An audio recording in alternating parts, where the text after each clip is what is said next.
இந்த இடம் வந்து கிட்டத்தட்ட அந்த சென்டர் கட்டி எத்தனை வருஷம் ஆகுது. 40 ரூபா கொடுக்குறோம் மூட்டைக்கு. ஏன் இந்த இடத்துல ஒரு 4 காய்ச்ச கொட்ட கூடாதா? இல்ல விவசாயி கிட்ட பணத்தை வாங்கி கொட்ட வேண்டியது தானே. லாரி வந்து நெல் எடுக்க முடியாதுங்கிறாங்க, ரோடு சரியா இல்லங்கிறாங்க. அதனால கவர்மெண்ட் தானே பராமரிக்கணும். பேசுறாங்க, நியூஸ்ல பேசுறாங்க, முதலமைச்சர் பேசுறாங்க, எல்லாம் பேசுறாங்க, உணவு அமைச்சர் பேசுறாங்க. இங்க என்ன நடக்குது? இங்க விவசாய சந்தையில் அடிக்கிறோம் முளைச்சு விட்டு. நான் வந்து 10 ரூபா வச்சுக்கிறேன் கோயில் பங்கு. அவங்க கேசு போடுறாங்க கோர்ட்ல. நாங்க என்ன பண்ண முடியும்? பணம் கட்டினாதான் சர்டிபிகேட் கொடுப்பாங்கிறாங்க.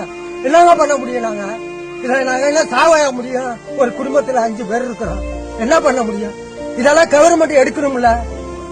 இல்ல பீஸ் இருக்கிறாங்க, 10 பேர் இங்க கொட்டுறோம், 10 பேருக்கு போடுறது டோக்கன் போடலாம்ல. ஏன் போட மாட்டாங்க? இந்த இடம் எப்படி இப்ப இன்ஜின் வச்சு இறக்கிறாங்களா? இன்னைக்குதான் இதுக்கு 9 விவசாயி நிக்கிறாப்புல. இதுல இறங்க தண்ணி இன்ஜினா தூக்கிட்டு வாங்க, தோண்டிகா போடுங்க. இதெல்லாம் எப்ப செய்கிற வேலை? செஞ்சு வைக்க வேண்டியதானே இந்த வேலையெல்லாம். சம்பாவில நெல் கொள்முதல் பண்ணீங்களா? அப்ப அப்படி போட வேண்டியதானே. இத இல்ல வர்ற அதிகாரி பூரா எல்லாம் வந்து பாடுறாங்க, போறாங்க, பாக்குறாங்க. அதெல்லாம் செய்ய வேண்டியதானே. நாங்கெல்லாம் என்ன பண்ண முடியுங்க?